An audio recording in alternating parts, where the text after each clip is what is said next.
One of the most beautiful things about this world is diversity in places, animals, and of course humans. The variety of customs, traditions, and ways of life that different communities around the world have add color and magic to our world. You'd be surprised at how many vibrant cultures exist on our planet, that none of us even know about it. In this video, we'll be talking about the most amazing cultures around the world and their unique traditions and lifestyles. First up, let's talk about Alexander the Great's descendants. When you think of South Asia, fair skin and blue eyes don't usually come to mind. But these communities in Pakistan are known for their Caucasian features, since apparently they're the descendants of Alexander the Great. The Kalash people make up one of the most interesting communities of the world, located in the northern Khyber Pakhtunkhwa province. The Kalash Valley is famous for its beautiful scenery. The people of Kalash are unique for a number of reasons. According to some researchers, some of Alexander the Great's men stayed back in the region following his campaign in India, meaning that these people descended from Greece. The Kalash are the only people in the subcontinent whose genes show an injection of European DNA, but if you think their culture is in any way similar to the Europeans, you're mistaken. The Kalash have a distinctive, colorful culture of their own, while Pakistan is largely a Muslim majority. These people are animists, and their customs can be linked back to ancient Hinduism. They make and consume their own alcohol, which is a big no-no in most Muslim states, and the women wear brightly colored dresses, complete with headpieces and classic Kalash embroidery. Their culture is on full display during one of their 3 big festivals. At each festival, the people of Kalash dress up, dance, and drink while praying for protection of their animals and a successful harvest. The valley during their festivals is a must-see destination, so book your trip now. Next up, no man's land in today's male-dominated society. It's hard to imagine a female-centric culture. Well, good news for all the feminists. Many communities around the world have a matriarchal setup. Women rule all this village in Kenya. Takes it one step further. Surrounded by a thorny fence. Umoja is a village in the grasslands of Samburu in northern Kenya. Here you'll see goats grazing, children playing, women dressed in beautiful patterns, making jewelry, a typical village scene in Samburu. Except for one thing, no man is allowed here. The village of Umoja was established by survivors of sexual abuse as a safe haven for them and their kids.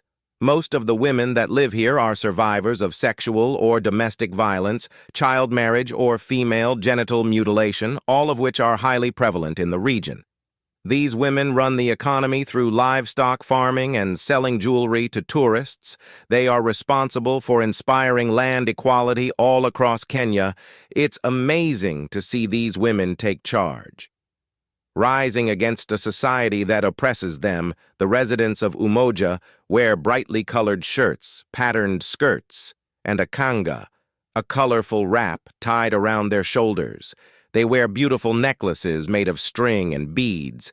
Their bright attires contrast against the arid Samburu agent and are representative of the joy they find in their unique lifestyle. More power to you ladies moving on the community that offers red Fanta to God. If you make a trip to Thailand, you might witness a bizarre thing.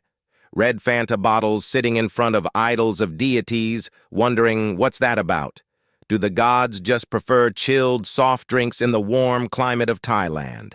Allow us to explain. Traditional Thai culture and religion are highly influenced by Hinduism and the subcontinent. For thousands of years, people made offerings and sacrifices to demonic gods. These included animal sacrifices, blood sacrifices, and even human sacrifices. These offerings were made to keep the spirits happy so that they didn't interfere with human life and bestow their blessings instead of their wrath on people. With the advent of modernity and human animal rights and laws, such practices were banned and each region turned to alternatives. Indians most commonly offer confectionery and foods such as coconuts to their gods in Thailand. They came up with a creative solution. Modern Thai people began using red Fanta as an offering to their gods because its color is so close to blood.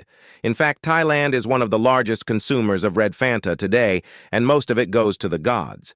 In fact, it's frowned upon for a Thai person to drink this beverage, and they're made fun of for showing demonic symptoms. Of course, this is only one aspect of Thai culture.